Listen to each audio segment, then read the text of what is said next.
Welcome to Curious Life of a Child-Free Woman, a podcast celebrating unexpected choices, honest conversations, and the infinite possibilities of a happy, child-free life. I'm your host, Ashlee Paulsen. Each week, we'll meet inspiring guests, pushing boundaries, leading change, and redefining personal fulfillment. This is not about comparison, it's about possibility. Whether you're child-free by choice, circumstance, still deciding, or simply interested in fresh perspectives for limitless living, I am so happy you're here. Let's get curious together. I am so excited to be joined today by my guest, Ashlee Piper. Ashlee is a sustainability expert, TV personality, author, and globally recognized speaker whose work has been featured in over 310 television segments, including The Today Show, Good Morning America, Live with Kelly and Mark, and CNN. She's been featured in Vogue, The New York Times, The Washington Post, Marie Claire, The Atlantic, Newsweek, and many more. Ashlee's 2018 book, Give a Shit, Do Good, Live Better, Save the Planet, has been hailed as a sustainability Bible by celebrities and reviewers. I've also read it and I feel the same way. She's consulted on sustainability practices with well-known companies such as Airbnb, Lush, Nissan, and Eileen Fisher, has been a cabinet-level advisor to 2 governors, and is a judge for the Marie Claire Sustainability Awards. Piper has spoken at the United Nations, South by Southwest, and has a popular TED Talk. She's also the creator of the award-winning No New Things Challenge, which we are definitely going to talk about, and she is set to publish her second book in 2025. Welcome, Ashlee. Oh, girl, thank you for that that super nice introduction. I mean, all these impressive things, we have to get them in there because the people need to know everywhere that you have been shouting the sustainability rhetoric we need. Oh, thank you. I'm so happy to be here. I'm honored to be here on your podcast, your newly minted podcast, Thank you so much. I am honored to have you. the Mutual Okay. Admiration Society. It's open for business. I love it. I love it. Love fest forever. Okay, so we're starting on a high note and we're going to end on a high note. What we're going to talk about is serious, right? The climate Sure. crisis. This is probably the scariest thing I think about. I think this is one of the most daunting things that comes up in cocktail conversation. You know, it's sort of on all of our minds, but we feel so overwhelmed by the weight of it and the consequences we are seeing in real time. So I feel like we are kind of witnessing things around us. We're a little bit worried that we're the cause of it, but I still don't think we spend a lot of time critically thinking about how we got here. So, can you Mhm. tell us a little bit how we here in the US have been such a big contributor to where we are now with the climate? Sure. Yeah, we're starting on a high note. I think this is sort of the big differential in how people conceive of or believe in climate change. The earth has been cooling and heating itself for many millennia. And so this is nothing new, but human accelerated climate change is what we're really talking about here.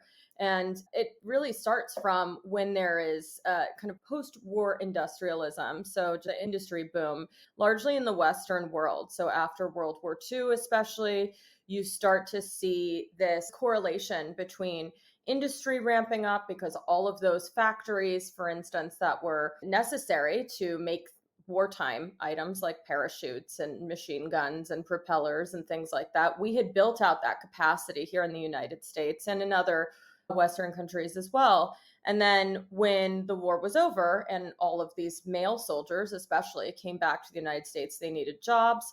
And so they needed to pivot what kind of production was being done at those facilities. And so they started at the same time creating this desire in people who had been pinching pennies, really using moderation during wartime, putting this desire into people, largely white people, to have these materials and products of convenience that they'd never had before: dishwashers, washing machines, televisions, and having them in mass, as in there be one in every single home, maybe multiple in every single home, larger cars, having more than one car.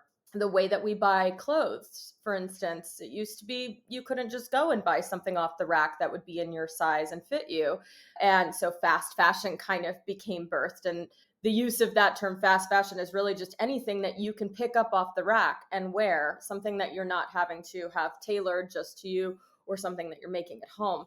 So all of these convenience things, as well as like the rise of the use of plastic, plastic is a pretty young material when it comes to mass production.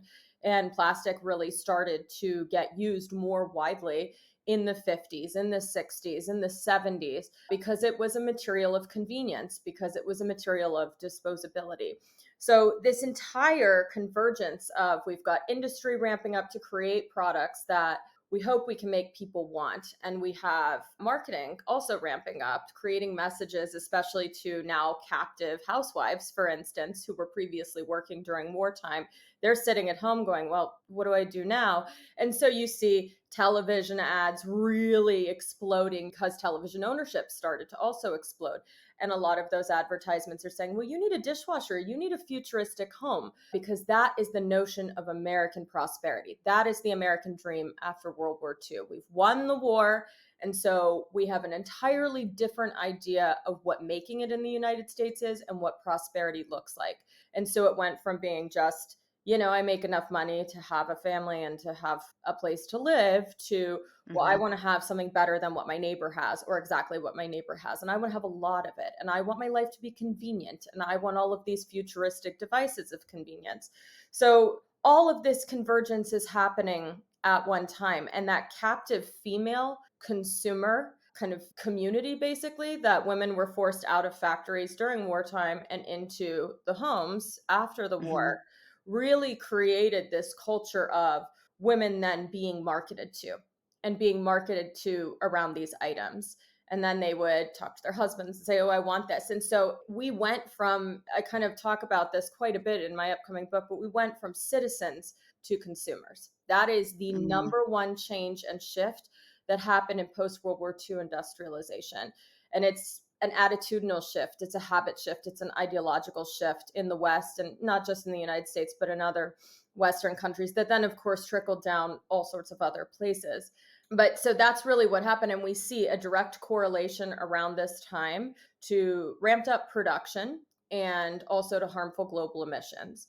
We see it Mm. just going up. And the real issue here is that it's not like it's gone up and plateaued. And I like that my hand's like over. It's not like it's gone up and plateaued. It's actually just continually and steadily going up. Our consumerist habits have not changed. If anything, we've kind of doubled down on them for a variety of factors that we can get into Mhm. later, because this is Yeah. obviously a very complicated symphony of cultural phenomena that happened to take us from being citizens to people who buy things all the time for a variety of reasons. Mhm. So interesting. I've never thought that phrase, going from citizens to consumers. I don't think most of us have thought of it that way. And Yeah, it's almost counterintuitive in some ways. Like when I think about the way products were marketed to women, products of convenience, I used to think of this almost as like part of the emancipation of the housewife, right? of Like I course. remember my grandma talking about how revolutionary it was when there was boxed cake mix and the time saved, right? Because you're used to baking a cake from scratch every weekend as dessert for the meals that you're cooking for your kids and your family. Like just so much time spent doing these laborious Yeah, chores of running a household. So it felt like, wow, what a great time, because now you have freedom with your time and you're not just sort of stuck in the kitchen or stuck doing laundry or right. whatever, but sort of the downside of how that became this almost addictive cycle to have something new, to have the best, to have fresh. We don't often think of those things in the same conversation. What happened to women at this time? And of course, when I have a conversation about post World War II in the United States, you always have to talk about race as well, because the experience of women of certain income brackets and women of different races is vastly different. But so we're talking about white women here just because they tend to Mhm. be the comparatively more privileged majority in this conversation. What was happening to women at this time was that they had had years prior their first taste of really not necessarily working. Women had worked in all different income brackets, but working in mass towards something that made them feel purposeful. So women were without a doubt, and then of course some other minority groups as well, were propping up the industrial system here in the United States during World War II, because all the dudes were out fighting who were able bodied.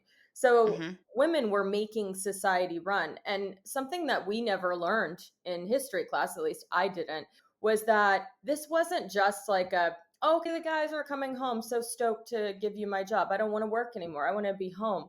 so many women actually very much wanted to keep doing the jobs that they were doing. And they were unceremoniously ousted from those jobs, either with very little warning or explanation or severance or whatever the case. And during that time, when they were working before they got ousted from those jobs to make space for men, they were saving quite a bit of money Mm, because it was not a time during World War II where people were spending. People were not consumers at that time. So there was rationing of goods, women couldn't buy mhm, stockings, they couldn't buy coffee. There were like all sorts of things that were verboten. So people were not spending money on that. So women actually saved a significant portion of their income. And that is actually why, in addition to a few other things like the GI Bill and war bonds, that made it easier to buy a home, but women were contributing a significant amount of their income that they had saved during wartime to buying a starter house with their husband.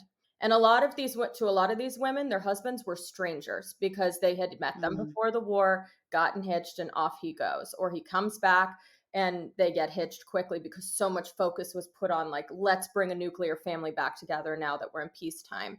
So there are mm, letters, and it's again something that we don't learn about. These women largely were incredibly lonely because they had purpose, they were working, they had financial freedom and independence to a certain extent.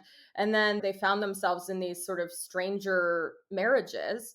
And they mm, also were in these starter homes that largely were relegated to the suburbs. The suburbs developed at this time as basically a kind of a racist reaction. People didn't want to live in the cities, which were crowded with minorities. So the white flight to the suburbs was a real thing. And that's how we have suburbs now.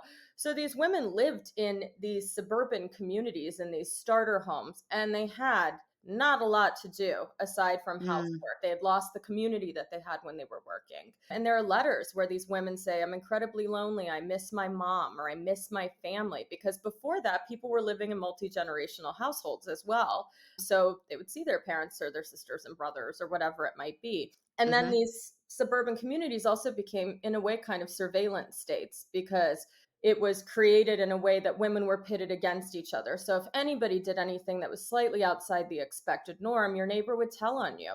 So it was a very isolating time for women. And when you're isolated, we know this from just psychological studies of people and dopamine. When you feel isolated and when you feel a variety of other uncomfortable or comfortable emotions, you are more interested in shopping and you're more interested in mm, buying things that you do not need.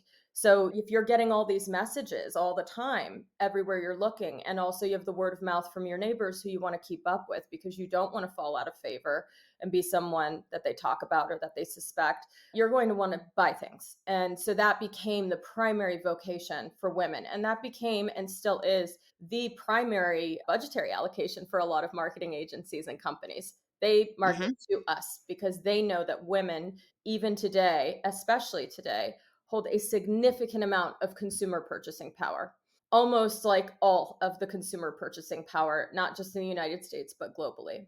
Because think about mhm. it, you have a husband, a lot of times we're the ones who are restocking stuff at the grocery store, or we're the ones Yes. buying the Axe body spray, or whatever it is. So even if we're not buying for ourselves, we're buying for kids, family members, all that. Mhm. And so we control a significant amount of money, and companies know that. And they've always known that because they created the conditions in which we would have nothing else to do but focus on that. I know it's grim, but it's interesting to trace the history of this because this is not what we were ever taught. It was That's right. Never. no, Never it's like taught, and men it's not came even back and talked they about. went to work, and that was it. But Right. there's so many emotional letters of like that have largely been like either destroyed or swept under the rug around like women saying, I'm freaking lonely. Like I don't know what to Mm. do with myself. And so this is also where you start to see medicating of women who seem to have hysteria nowadays would be like, you need a therapist, girl, like, or let's get you, into something that makes you feel purposeful. They were just like, let's happy housewife pills so that you aren't attuned to what's going on. Oh my gosh. Yeah, we did not learn any of this, and I No. feel like it's not talked about, and it is grim, it's infuriating, right? When I picture these women who were shoved out of the workforce. Yeah, your husband, either you didn't know him before the war, he's a different person after the war, you're secluded, you're lonely, you're sad, you're medicated. It's this grim picture, but I think we need to understand, like, this is all such a critical part of how we got to where we are and also why we keep doing it. I want to talk about the dopamine Yeah. thing Yeah. because this is definitely, and we're going to talk about no new things and what we can do to make positive change, but it's real, right? I feel it if Very real. something goes wrong. Like we use purchasing things to celebrate when we're excited and when we want more of that excited feeling. We do it when we're sad or when we feel out of control with something else we can't do. It's like, well, I can buy something online. It's such a visceral feeling. Is that just part of our human DNA? Like the idea of getting something new and having that dopamine spike? Or is that something that's been conditioned into us through advertising and marketing and all of these other more modern sort of ploys? It's a juicy question, girl. You out here asking the real stuff. It's kind of both. So, obviously, dopamine and other neurotransmitting hormones are things that we have and have developed to survive. Kind of our primal brain is like, yeah, I want that hit. But the way that we interact with and get that hit is so different now. So, you can get a dopamine hit from a lot of different things. I'm sure that you've probably seen on like social media, it's trending like make a dopamine list. And I think that's a Mhm. great idea because anything that is a healthier alternative or a habit shift to shopping, and I'm not anti shopping, but my whole mission is to try to help people to curb overconsumption because it's extremely harmful to us in a lot of ways as well as to the planet. So if Mm. there's anything that you can do to find a healthier habit, awesome. But our interaction with dopamine and shopping specifically is a more modern phenomenon because back in the day, and I say back in the day, like when our grandmothers or our great grandmothers were, buying something, one, it would be a very considered purchase. This was not just like shopping was not recreation. It was not, Mm. "Ooh, I feel a kind of way, let me go out and get something." No. First of all, people didn't have that much money. I'm talking about for regular people, maybe the uber wealthy were like, "I'm going to buy some stuff for fun because why not?" But most people bought something, they considered it pretty heavily and they kept it, repaired it, took good care of it forever. Things were made to have longevity. Things now obviously are not. And there are other reasons for that. But dopamine now is such a fleeting neurotransmitter. That's why shopping is so addictive. And you have to look at Mm. shopping and browsing and whether you're shopping online or you're shopping in person, you need to look at it for what it really is. We are ostensibly junkies. We are addicts trying to get our next fix. So dopamine, a lot of people say it's a pleasure chemical or it makes us, feel good. And to a certain extent, that's true. But emerging research has actually shown that dopamine is the chemical that makes us want things. And so if you go Mm. into a store and you see something and you go, yeah, I want that. Like, and you're really lured in by it. And depending upon what else is going on, like if you're stressed, then you've got adrenaline coming into the equation. If you're excited, same thing. Those two chemicals commingle. And now you're basically not in control of your car. Like you are just Mhm. being driven by the excitement and you feel out of control and in control. And the only way that you can feel in control again is to go and buy the thing. But the thing about dopamine that people don't realize, and this is why shopping becomes such an unsatisfying pursuit, is that it is released in anticipation of getting the thing that you want. Once you Mm. get that thing, it Irish goodbyes, it's gone. So that's why we, especially nowadays, will be so like ginned up when we think we're going to get something, the excitement of it, Mhm. or something comes in the mail. That's why online shopping is so addictive because it does drag out the dopamine kind of fix for a little bit longer because you're waiting to get it. So Mhm. once you get it, though, once you complete the transaction, whew, the levels nosedive. And then it leaves you feeling pretty unsatisfied. And then you don't give a shit about the thing that you just bought. And that's Mhm. why so often we'll buy something that we just really felt we needed in the moment. We get it home and we forget about it. We could not care less Totally. about it. Tags on in the closet.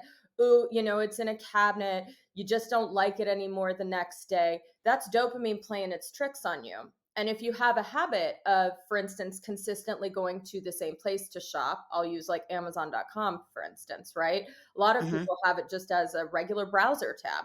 And I'm not trying to vilify Amazon any more than any other company that sells things, but it is the usual suspect. So, say you go to Amazon every day and you do a stock up kind of thing, or you browse their suggested stuff. If you do that every day, other parts of your brain start to say, okay, this is a habit. So even if you don't enjoy it, even if you don't enjoy the dopamine hit that you get from buying things, your brain will habituate that behavior and you'll basically become just so addicted to it that without doing it, your body feels like something is missing.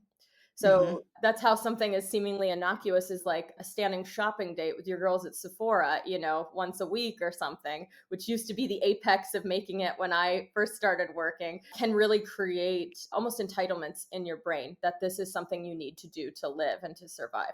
That makes you, in the end, feel a lot better than getting exactly what you want in the moment it's shiny and appealing to you with no waiting and no working toward it. Like there's a lot of data out there that people who have to work toward a goal feel a lot more satisfied when they reach it than someone who's just given something that they want. Mhm. And so these other activities that are not shopping, because we live in such a high demand, high touch world, you can have something right now. Other activities that require a little bit more, for instance, waiting, like cooking a meal as opposed to just going and getting fast food or whatever. Those Mhm. have other neurotransmitters and hormones and chemicals that come into this cocktail in your body that create a much more stable and longer lasting good feeling result. So that's why, like, even in No New Things, I ask people one of the first things is make a love list or a dopamine list, is kind of the trendy term now. Make a Mhm. list of things that are free, don't cost anything, don't involve shopping, that make you feel good, that you can turn to swap out your habit of browsing or shopping or whatever it might be. Because that's really where the rewiring of neurotransmitters starts. If you have a really strongly ingrained shopping habit that is problematic in your life, and only you can determine if that's the case, you need to Mhm. find other things that you can start to slowly replace those urges with. And you'll start to feel significantly better. And you'll start to feel that it's less of a high crash kind of roller coaster thing. You'll start to feel a lot steadier because even the chemical exchange in your body is one that is creating steadier experiences. So Shopping. there's hope. Of course there's hope. Oh my gosh, there's always hope. I think a lot of times, like, we know we're over-consuming, and we know it Mhm. doesn't make us feel good. We know it puts us into debt, or it clutters our homes, makes us feel overwhelmed, and women are especially susceptible to the negative effects of having a cluttered home, feeling stressed, carrying the mental load of having to be the inventory manager of all the things in our homes. And so I think that we're always told, "Oh, it's not really great to be shopping," but we make light of it. We say like, "Oh, it's Mhm. retail therapy," or "I'm a shopaholic." And Mhm. I wanted to write this book and do this research because the origin story of how we freaking got here, it is the biggest dupe of all time, especially to women. Men too, but especially to women. And it's something that we very much, I think, once we understand something, and once we unmask it, we can change it. We can control it and we can change how we interact with it. And so that's really, what I think is the most important thing is kind of peeking behind the curtain to see how we got this way and then how we can make changes to get there. That's right. Taking the power back, Take it back. which yeah, that's our thing, right? Women are so good at that. Once it's revealed to us, like, "Whoa, somebody else sort of put us in this position. I'm not okay with that. I don't submit to that. Let me do something different." Right, and we So haven't let's even talk. talked about marketing either. That's a whole other beast. Marketing used to not be something that incorporated psychology up until maybe the early 1900s. Now, as you know, because you've worked in plenty of marketing too, Yes. marketing is almost entirely psychology. Yes. Retailers want to know who we are, what we want, not just what we want from a product standpoint, what we want like deep in our souls. And Mhm. that all started when Sigmund Freud's nephew started getting involved in marketing. He was like, "Hey, we should find out what women want. We should find out this and that." And they, were able to market cigarettes to us and a variety of things that, companies wanted to make more money on a female demographic with. It's so true. This sounds shameful. I almost pride myself like, okay, I have a brand business outside of the A podcast, fantastic and business. thank you. It's important to me, no shade to all my product-based business friends because there are a lot of people doing really cool, innovative things, but it's important to me with my brand business, I support founders and businesses that deliver services and experiences instead of products because my entire education in this space and 15 years working in what I'm doing now is exactly what you just said. It's emotional connection with clients. I don't see it as manipulative, but it is really understanding what is going to make the person who needs this, who we think needs this, Yeah. what's going to make them want it, and working really hard to position it in that way. So, when you watch Mad Men and you think about these guys that are, and it's always guys, right, that are sitting in these rooms smoking cigarettes, wearing suits, like coming up with pantyhose commercials Yeah. for housewives, and they're like high fiving each other's, right? Like, these are going to be flying off the shelves. We know exactly how to make them bend to our will and make them give us their money for this thing. It feels like a very slippery area, even for somebody who loves this work and understands this work. In the wrong hands, yeah, there's a danger to what we can convince people to do. But you do such a great job at acknowledging the truth, which is that marketing is a tool. So, in the right Totally. hands, it can show the right people who need it authentically that there's something or a service that they might need and get benefit from. In the shittiest of hands, that just want to turn a profit, you get Hmm. into a situation like we are now, where people are hit with 10,000 plus advertising impressions every day, everywhere they look. It's inescapable, and they don't even know that they're being marketed to every second of every day. And Hmm. they just suddenly are like, wait, I feel like I need to buy this thing off of TikTok shop or whatever. And it's not a need. That's another thing that bad marketing does, or I guess good marketing if you're a greedy bastard. But bad marketing creates needs that don't actually exist, and then Hmm. pimps products that we don't need to fix imaginary problems. Yeah. I And mean, then we buy it, and then we go into debt, and then we have a bunch of shit in our house that we don't need. right. It's a negative spiral. And then we feel like shit about it. So we buy something else for that little tiny piece of dopamine. Yeah, and then you It want to feels buy like, again.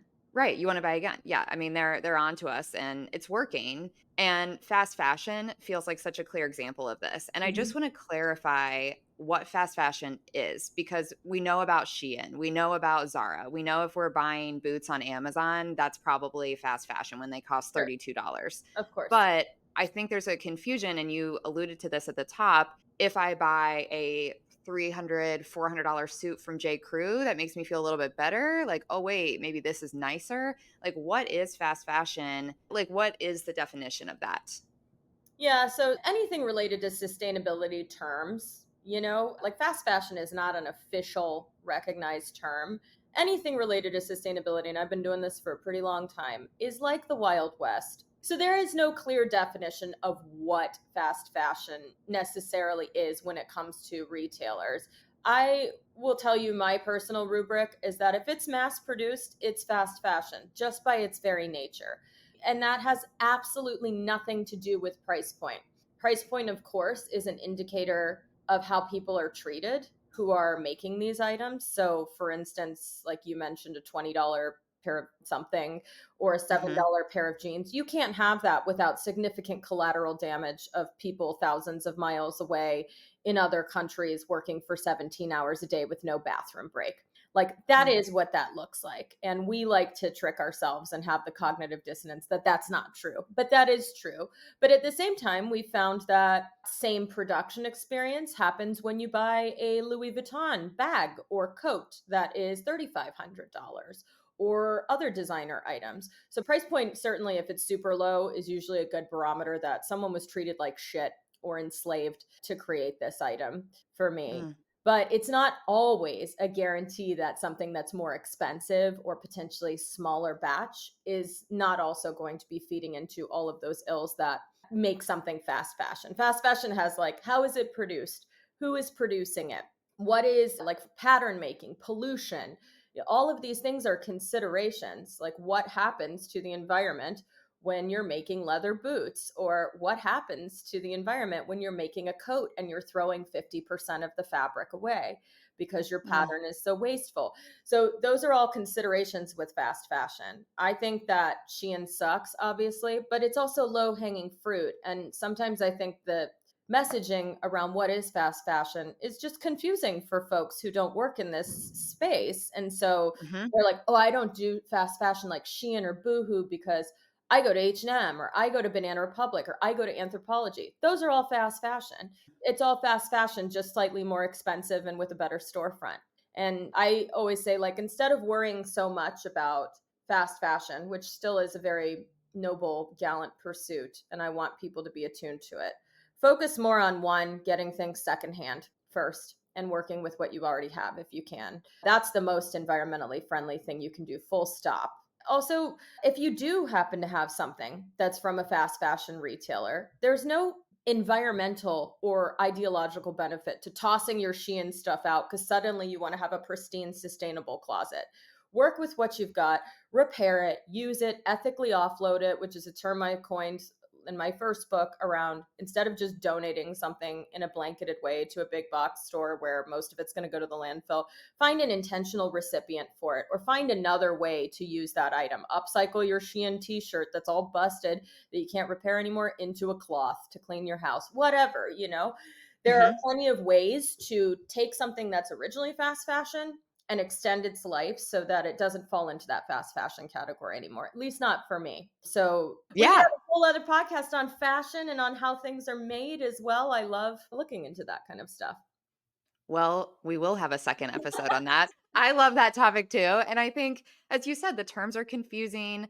A lot of us want to do the right thing, but it can seem like, as you said, no, I'm getting this from Anthropology or especially a luxury brand. You feel like these are artfully made. They have craftsmen around the world who are paid really well to make this. And that's why it costs me so much. It's very confusing and disappointing to hear, right? Like we sort of have to recalibrate our brains around it, but there are a lot of us who want to do that. So Yeah. tell us about the No New Things challenge. What is this concept that you have created? 2013, I had already been involved in sustainability stuff for a while. I wanted to just individually challenge myself to buy nothing new for a month. That was the initial ask of myself. And it was just something I was doing for me, kind of masochistic, like, can she do it? Challenges like, can she go without coffee for 6 months? Can I only eat through my pantry for a month? Stuff like that. And Mhm. that I can unpack with a therapist at a different time. But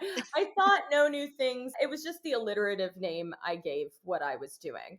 And I said, okay, I'll do this for a month. And the tenets of the challenge for myself were really just I wasn't going to buy anything new, with the exception of, toothbrushes or underwear or kind of those items that are gotten hygienically new and Mhm. groceries. So, and experiences. But as far as like things go, like tangible physical things, I wasn't going to buy anything new. And the first week absolutely sucked. I learned so much about just my own impulses and how used to, even I'm pretty minimalist. I was living a very sustainable life, found I had almost like withdrawals from shopping. And in 2013, 11 years ago, there were a lot fewer temptations. You couldn't shop on social media, for instance. There were way more brick and mortar stores, but fewer online options. Even then was difficult for me. But after I got through the first week, I was like, wait, I have so much more time. I'm not thinking about stuff as much as I was before. I'm not spending time browsing. And, the Department of Labor does an American time use study every few years where they poll people in different age groups and different gender groups and ask them how they spend their time, how many hours a day they allocate to cleaning or to working a job or to commuting and shopping and browsing. Women, especially, spend anywhere from 2 to 5 hours a day on that. And I find it Oh really my one thing I gosh. like about No New Things is that any gripe you have in your life, which I think it's around 86% of people say, I don't have enough time in the day to get done what I want to do. Well, if you're busting 2.5 hours a day shopping or browsing and another 2 to 3 hours a day, we know the average American is wasting on social media. That's around 4 to 5 hours a day, maybe more, that you could Mhm. potentially reclaim. Now, I'm not saying you have to totally get rid of social media or anything, but anyway, I digress. So I did No New Things. And the first thing I noticed within a week was how much time I had, how much mental clarity I had because I wasn't just cluttering up my mind with stuff to buy, to do lists of things I needed to buy, browsing for things. And so I decided, yeah, I'm going to keep doing this. And I ended up doing it for 2 whole years because I got so much benefit out of it. And that Mhm. I think, I learned how to gift things that were thoughtful, secondhand or experience gifts for people. I saved upwards of $30,000. And at the time, I was not working a job where I was making a ton of money. I paid off all my debt. I had this time that was freed up where I was able to get healthier. I had lost weight. I felt better. And, shocker, that's what happens when you move your body more and you cook more. All of these things that I had wanted and had said, Mm. I just don't have the time for it, or I'm mentally fuzzy to pursue that right now, or I'm too stressed out, or whatever. I was suddenly finding the time, the energy for it because I didn't realize how much shopping was siphoning off my energy. And I wasn't a shopping addict. I wasn't someone who was Mhm. deeply in debt from shopping. But just doing this kind of abstaining from it for 1 week was enough to show me, oh God, it's got more of a chokehold on me than I thought. So after the 2-ish years, I would do little like no new things light, and I would just do it for myself, little 1 or 2 month kind of tune ups. And it Mhm. wasn't until maybe 2015 I mentioned it on Instagram to my pretty modest community. And people were instantly, I just mentioned I was doing it. I didn't even say, I'm going to do it, come along with me. People were like, yo, I need this. Like, I joke in the book that I felt a little bit like Luke Wilson in Old School, where he like goes to his job and all the guys are like, I want in on your frat. That's how it felt. People were like, take me through this. How did you do it? I need this in my life. I shop too much. I'm too this and that. And so that's, I think, the first inkling I had. Maybe I should, share more about it with Mhm. folks. And then it kind of from there just happened to be quite a few people, and then some famous people did it and shared it with their communities. And I would take people through it on Instagram, and not even in a very detailed way, just like every day here's a post of the action item. And the stories that I would get from people, unsolicited stories too, who had done the challenge for just a month or a few days even, were crazy. I'm in the book, I'm like, these literally sound made up, but they are freaking real. Like, the couple who did the challenge for 3 months, the gal wanted to start it, her husband went along with it. They liked it so much, they ended up getting their finances in shape and decluttering their home, doing a variety of things that are action items in the challenge, so much so that they were finally able to fulfill their dream of adopting a child. I was Whoa. like, "Hi, sorry, what?" Like, this is like a thing that I literally was like laying in bed one night, like, maybe I'll just see if I can not buy new things. And then, or Right. the woman who reached out to me, she did it for a week or a week and a half. And she said, well, one, I'm grateful because in a week and a half, I've been able to save up enough money to finally start therapy and have 1 or 2 Mm. sessions, because I've realized from this that I have a serious problem with shopping. Like, she was like, I have a shopping addiction and I need to get like clinical help for it. And I was like, holy shit, like, this is wild. I'm very grateful that people are having those experiences, but and not every experience that people relate is like some earth shattering, like, I'm finally getting the help I need. But, it's people saying, I have more time with my kids, or, I got healthier. I was able to devote more time to that. I see my self worth in a different way because I'm no longer conflating who I am with what I have. And Mhm. I'm appreciating more of my stuff. The benefits are multitudinous. And so that's how No New Things started. And then from there, I just thought, well, based upon people's feedback, maybe I need to do a more comprehensive dive into that so that I can shepherd folks through it. And I knew Mhm. that if I was going to write a book, I also wanted to have a component of the book really focus on, how did we get here? Like, how did us, these well intentioned, good hearted people who are smart, like, how did we get to this place where we are so yoked by overconsumption? And so, Yes. giving that historical component around marketing and production, and then giving like an insight into what's happening today with that. How sophisticated are these marketing techniques? How insidious? How did they find you everywhere? And what are the impacts of this on you and your finances and your family and your health and your mental health and, the planet? Mhm. Kind of giving insight into that I'm not just going to a store and buying something. I'm not just clicking buy on a website. Like, this has farther reaching consequences that I don't even realize in my life, or maybe I do and I've turned a blind eye to them. And then the last part of the book shepherds people through a full 30 days of the challenge, broken out into 4 weeks, daily action items that anyone can do no matter your life situation. So I kind of structure it like a choose your own adventure book and Mhm. have people pick and choose. But I went through and had a lot of other people go through and do the challenge at the same time I was writing the book, because I wanted to ensure that these daily action items, though you can rearrange them, like, they made sense to our brains to be like, oh, okay. And there's a lot of psychology in it too, on like how these habits, how the order of them actually shift the way they take advantage of neuroplasticity, and they begin to rewire those neurotransmitters in your brain to not always go directly or pull you towards shopping, but rather to Mm. pull you toward other activities that are giving you, again, that much more stable hit of dopamine and are just generally better for your life. It So is. that's how it started. There's no small answers with me. I'm like, let me take a knee. I'm gonna go I off don't the want small rabbit hole. answers. But it's I want the whole story. there's so much to unpack around overconsumption. Yes. Yes, there is, and that's why I wanted to have this conversation because it is not a simple topic. It's not simple how we got here. It's not simple how Mhm. we can change things, and I want to have the long answers and deep conversation around it. No new things is such a genius idea. I did it for 2019. I didn't buy anything new for a year, This girl. and Look at this I'm girl. do Most and I can fashionable tell. girl we know too. Okay, honestly, here's my takeaways. I'm gonna do it again for 2025. My Amazing. takeaways, it was easy at first because like you, I was not in a lifestyle habit where I was shopping a lot.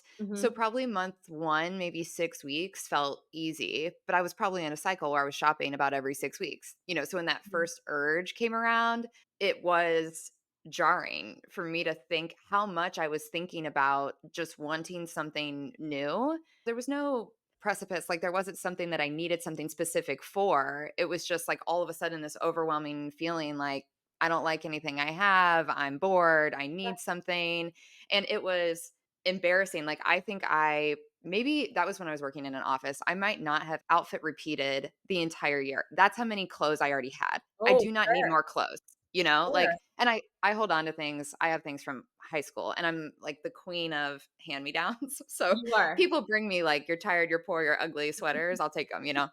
You're So so I have. inventive like that, though. You are creative like that. Well, I think it made me more creative, like, Mhm. doing this. One of my favorite things to come out of it was, honestly, at the end of the year, I felt more creative, I felt cooler, like, the things I was buying, because then eventually I was like, "Okay, I do wanna shop." I'm very blessed to live in Chicago, where we both live. There are so many cool secondhand shops, there Yeah, are so many vintage shops, like, it doesn't mean that nothing comes into your house, but I felt right. like I became part of this really beautiful cycle of, like, here's a bunch of stuff that already exists on the planet. I'm buying it secondhand, I'm selling it secondhand. And Yeah, usually, it's like your house just has stuff and you don't need to be having these transactions. But when you do need to have these transactions, get something secondhand. And those are always the things that people compliment me on, whether it's an outfit or when people come to my house. We have so many secondhand things in our home. We really try to be diligent about that. And of course, I love taking people on tours, partially because I love the attention and the compliments. oh, your home's But I'm stunning. Yeah, Thank you. I'm always trying to show people secondhand is the best. Like, you're complimenting this cabinet, this light fixture, this couch, whatever. All of this stuff is used. It's like trying to rebrand that cool factor that right. it's not a sacrifice, right? You're not giving something up to not get something shiny and new. You're actually going to come off looking and feeling better than ever when you approach it that way. And that's how your brain works. I say in the book, if you're feeling stuck, even if it's just creatively stuck, like, "Oh, what's my purpose in life?" Or, "Oh, I feel like I used to be sparkly and creative and have all these good ideas, and now I'm just, like, freaking lame." If you're feeling like that, try no new things, because the Mm, way that your brain works is it needs confines, it needs parameters to kind of butt up against to create that ingenuity, to keep you creative. Creativity is truly like a muscle, like anything else. So, for instance, there's a whole day that is devoted to try to upcycle a few things in your home. That requires creativity to look at things that you have and say, how can I repurpose this? Or I have a need. How do I fulfill that need with something I have? Maybe it's mhm. not a single use thing. Maybe it's something that has a lot of uses and it's only been marketed as having one. And that makes you more creative. Having boundaries makes you more creative. That's just the truth. And that's just how it works. So I love hearing that you felt cooler and more creative because you spent an entire year, especially like you're so fashionable, you've got great style, engineering like a style for yourself from all secondhand things. That, of course, is going to make you feel really fulfilled and also keep stoking that creativity. In Ugh, other aspects of your life, too, who knows? Once you feel creative with like your wardrobe or your home or whatever it is, you might feel creative in like business ideas or, I don't know, right. other pursuits. The sky's really the limit when you Mhm. stop shopping as a solution to everything in your life. So true. The ripple effect is huge. Yeah, having time for hobbies, it's the time. And that stat you gave is staggering. I cannot believe women are spending that much time shopping. But also I can, right? Like just how many times you have a shop open on your computer and you're popping things in a cart and maybe you buy 'em, maybe Sure. you don't. So much time. And also, yeah, that creative freedom. Like I'm saying year after year, I want more hobbies. I want to pick up more hobbies. I'm not spending time on any hobbies. Like, well, this opens up a lot of brain space to step into some of those things, try some of those things, which is a really exciting and uplifting way to look at it. 100%. And we see a lot of challenges out there that require you to, go out and buy a bunch of expensive groceries or supplies or, make a lot of heavy sacrifices.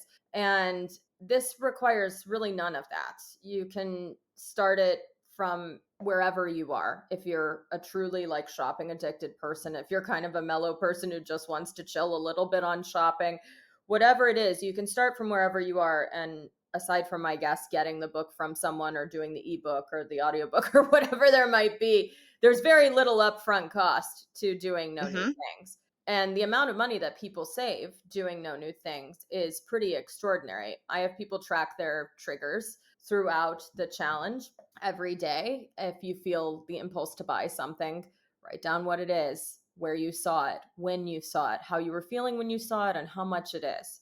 And the amount of money that people will report that they've written down just for a week, it gets Mhm. into sometimes the hundreds of thousands of dollars, because we're always wanting things, we're always seeing things and being marketed to and wanting things.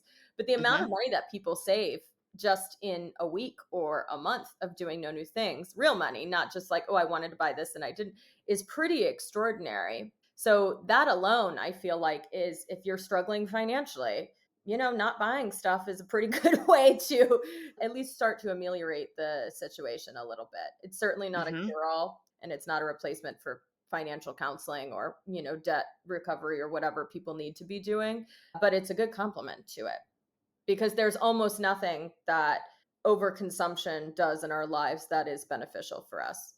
It's such a beautifully simple solution. Like everybody wants more time, everybody wants more money. Period. I've never met anybody who's like set on those two categories. And yet, like this type of thinking and behavior does not come into our minds unless somebody tells us. So that's why, yeah, it's so critical and seriously life changing. You talked about some of the things people have shared with you.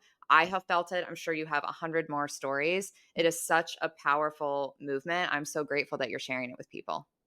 Thank you. I feel really fortunate to be able to, well, work in sustainability, but also to have this be something that other people felt would be worthwhile to bring out into the world. And my hope is that, however people acquire the book or the information, I don't need people to buy the book. I get that the book is a new thing. And that's a little bit of the elephant in the room. But I have lots of non thing ways to partake in the book and the challenge.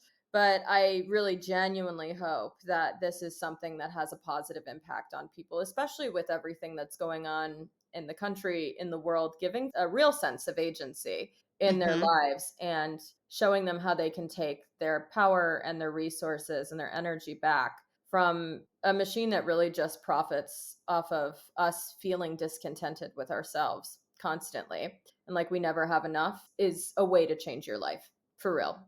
And so that's For my real. biggest hope. For real, let's be real. This will change your life if you let it. 100%. It absolutely will. Okay, let's end on this what you just mentioned about agency. Yeah. Beyond No New Things, and I will link all of the things. Is the book available for purchase now? So the book is available for pre-order now. I'm Okay. officially releasing the, cover on Black Friday. So I'll be Oh my doing that god. on Instagram, but I'll give you a little sneaky peek of the arc here. It won't be orange. I don't know why it looks orange right now, but it Love comes it. out April 15th. So tax day. Tax day 2025. Okay, a day where we are all ready to save money. Yeah, a day It's that a big day. marketers know to send you a lot of deals because they know you are probably going to get a tax refund and want to spend it. That is true.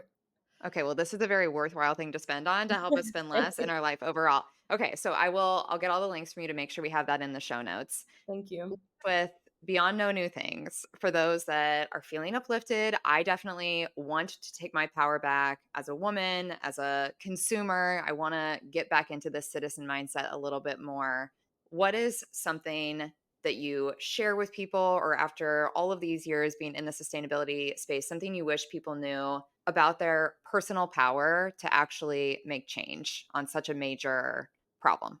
I think personal power is everything. You don't have collective movements, you don't have government or industry or policy change without people first realizing that they are incredibly powerful just themselves. I never subscribe to that, like, well, I'm just one person kind of thing. One, I'm a very never say die kind of person. I always say, like, gosh, I would be hard to kill just because I'm so tenacious that I'm like, I don't care if the problem's big. We're going to freaking fix it. Like, I can do Yes. things.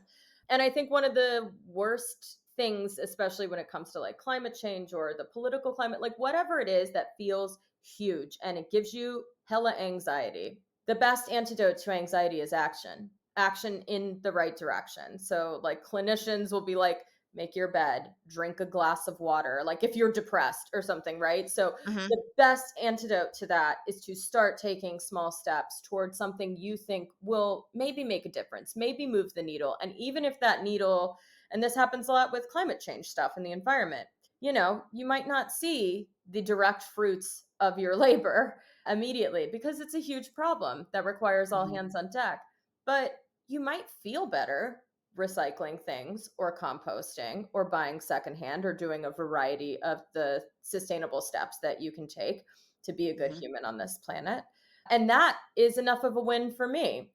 So even if it's something that makes you feel better, that's important. And every movement, everything that's ever changed in the world happened because a lot of self possessed individuals recognized their personal power and came together. And we see Hmm. that with sustainability. We see that with the ozone layer, with acid rain. These were not things that industry and politicians said, we've got to fix this. These are people who were like, this is the problem. We need to fix this. We need to boycott buying these things or whatever it is. And then industry and politicians followed suit.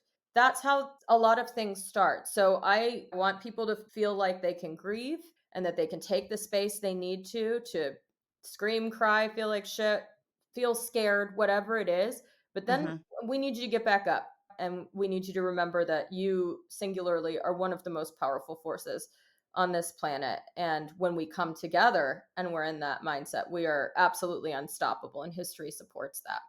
So that's my that's at least what I abide by, and it certainly makes me feel better and makes me, even in light of things feeling bleak, it makes me think, well, there are still things I can do that are, going to be part of the solution. And as long as I've got that, you can make it. Ashley, thank you so much. I love that Thank response. You you. make me feel powerful. You've taught me so much. I continue to learn from you in this space. I am honored that you took time to come and share this with me and with everybody listening. It's really important work, and you make me know that it's possible. We can still make change. Oh, right back at you. I'm so inspired by you. I just love you. I love you too. Ah, thank you so much, Ashley. Thanks. Thanks, Emily. Thank you for listening to Curious Life of a Child-Free Woman. I did not really get this until I became a podcast host, but if you enjoyed today's episode, please subscribe, rate, and consider taking 2 minutes to leave a review on your favorite podcast platform. Turns out, it really does make a difference. You can become a Curious Life insider at CuriousLifeOfAChildFreeWoman.com. Follow us on Instagram at Curious Life of a Child-Free Woman, and feel free to share this episode with a curious friend. Friendship is everything to me, so every recommendation really means the world. Until next time, keep learning, stay curious, and know that you'll never walk the child-free journey alone.